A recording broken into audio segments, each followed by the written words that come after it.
Sir ஒரு நடிகனா 3ஆம் பிறை திரைப்படத்துக்கு அவார்டு வாங்கினதும், நாயகன் படத்துக்கு அவார்டு வாங்கினதும், இந்தியனுக்கு வாங்கியிருக்கிறதும் என்ன மாதிரி சேஞ்சஸ் நீங்கள் ஃபீல் பண்ணுறீங்க? 3ஆம் பிறை ஒரு விதமான படம், நாயகன் ஒரு விதமான படம், இந்தியன் ஒரு விதமான படம். ஒவ்வொன்றிலையும் தொழில்நுட்பம் வெவ்வேறு திசையிலிருந்து கேமராவும் நடிப்பும் பிரமாதமாக இருந்துச்சு 3ஆம் பிறையில். நாயகனில் வந்து கதை அமைப்பும் டைரக்ஷனும் பிரமாதமாக இருந்துச்சு, கூட நடிப்பும் பரிமளித்தது. இந்தியனில் வந்து எல்லா தொழில்நுட்பமும் நல்லா இருந்துச்சு, மேக்கப் முக்கியமாக நல்லா இருந்துச்சு, கதை வந்து சுவாரஸ்யமான கதையாக இருந்துச்சு.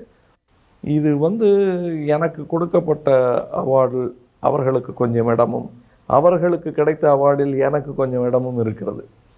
இது தனியாக யாரும் அவார்டு வாங்கிட முடியாது. எனக்கு ஏற்பட்ட அனுபவங்களை வச்சு சொல்கிறேன். இது என்னுடைய அவார்டுன்னு எதையும் தொட்டு பிடிச்சி இது என்னது மொத்தமாக என்னதுன்னு சொல்லவே முடியாது. இது அவையடக்கம் கருதி சொல்லலை, அனுபவத்தினால் சொல்லுகிறேன். ஆக இந்த 3 அவார்ட்லேயும் எனக்கு கொஞ்சம் அந்த அந்த பெரிய மெடலில் ஒரு பகுதியை பெற்று எனதுன்னு சொல்லிக்கலாம். மற்றபடி பாக்கியெல்லாம் பல பேருக்கு சொந்தம், இன்க்ளூடிங் ஆடியன்ஸுக்கு கூட கொஞ்சம் கொடுக்கணும்.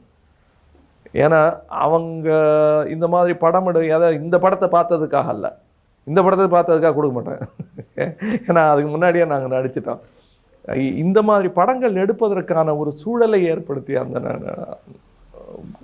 ரசிகர்கள் இருக்கார்களே, அவர்களுக்கு கூட மெடல் கொடுக்கணும் முடிஞ்சால்.